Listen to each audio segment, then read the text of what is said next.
உங்களை வாழ்த்துகிறது. நண்பர்களே, தமிழ் மாநில காங்கிரஸ் கட்சி தொடர்ந்து பெருந்தலைவர் புகழ்பாட அவருடைய வழி நடக்க உறுதி எடுத்துக் கொள்ளும் வகையிலே எல்லா வருடமும் தலைவருடைய பிறந்த தினத்தை சிறப்பாக கொண்டாடுகிறோம்.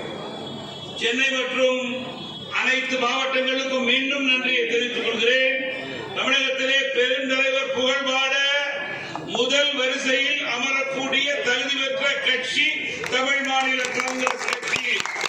அதற்கு சாட்சி எங்கள் கொடியிலே பெருந்தலைவர் படமும் மக்கள் தலைவர் படமும்.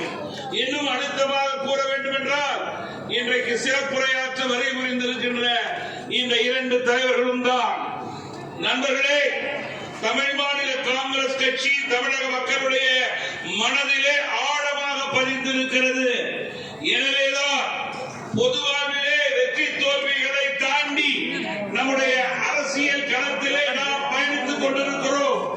நமக்கு ஏற்பட்ட சோதனைகள் தமிழகத்திலே இன்னொரு கட்சிக்கு ஏற்பட்டிருந்தால் களத்திலே இந்த கட்சி இன்றைக்கு இருந்திருக்கிறது. நாம் நிலைத்து நிற்கின்றோம் என்றால் அதற்கு 2-3 முக்கிய காரணங்கள். நம்முடைய தேசபக்தி, தெய்வ பக்தி. காந்தியம், பெருந்தலைவர் காமராஜ், மக்கள் தலைவர் வழியில் நாம் நேர்மையான பயணம் செய்கிறோம். நண்பர்களே, தமாக ஒரு கூட்டு குடும்பம், 3 தலைமுறைக்கு சொந்தக்காரர்கள். பெருந்தலைவர், மக்கள் தலைவர் என் தலைமையிலே இருக்கின்றவர்கள். தமிழக தேர்தல் களத்திலே எப்போதுமே தமிழ் மாநில காங்கிரஸ் கட்சி கூட்டணி தர்மத்தை கடைபிடிக்கின்ற கட்சி. கூட்டணியினர் தமிழ் மாநில காங்கிரஸ் கட்சி முக்கிய கட்சி என்று கருதி, மரியாதையான கட்சி என்று கருதி கொண்டிருக்கிறார்கள்.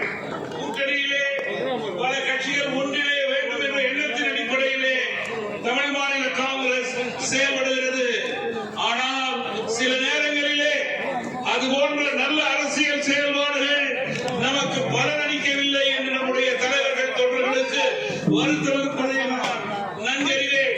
நண்பர்களே, இருப்பினும் 2026 நடைபெற இருக்கின்ற தேர்தல் மக்கள் விரோத ஆட்சியை அகற்றுவதற்கான தேர்தல்.